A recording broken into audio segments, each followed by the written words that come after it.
بسم اللہ الرحمن الرحیم۔ السلام علیکم دوستو، میں ہوں علی رضا اور آپ دیکھ رہے ہیں روح انسان۔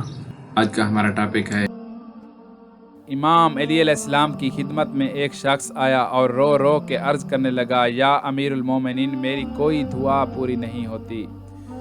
میں اللہ کی عبادت کرتا ہوں، بار بار دعائیں مانگتا ہوں، لیکن ہر دعا اللہ کی دربار سے رد ہو جاتی ہے۔ تو امام علی علیہ السلام نے فرمایا، اے بندہ خدا، اللہ نے ایک پل ایسا رکھا ہے جب وہ کوئی دعا رد نہیں کرتا۔ وہ دست ادب کو جوڑ کر عرض کرنے لگا، یا علی، وہ پل کون سا ہے؟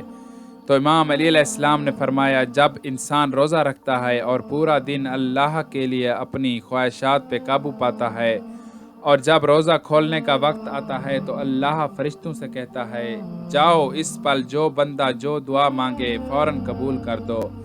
تمہیں مانگنا نہیں آتا لیکن اسے دینا آتا ہے۔ اس نے کہا، یا علی، میں کس طرح سے مانگوں؟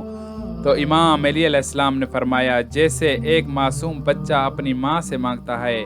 اے شخص، تم روزہ کھولتے وقت اپنے پروردگار عالم کی دربار میں عرض کیا کرو، اے میرے اللہ، یہ تیرا بندہ گناہ گار ہے، نہ اس بندے کی ہڈیوں میں دوزخ کی آگ برداشت کرنے کی طاقت ہے اور نہ اتنی قوت کہ تیری رحمت کے بغیر یہ جی سکے۔ اور اس کے بعد 3 مرتبہ سورہ کوثر پڑھو اور اپنے اللہ سے اپنی حاجت طلب کر کے روزہ کھولو۔ چند ہی ایام میں وہ تمہاری دعا اللہ قبول فرما دے گا۔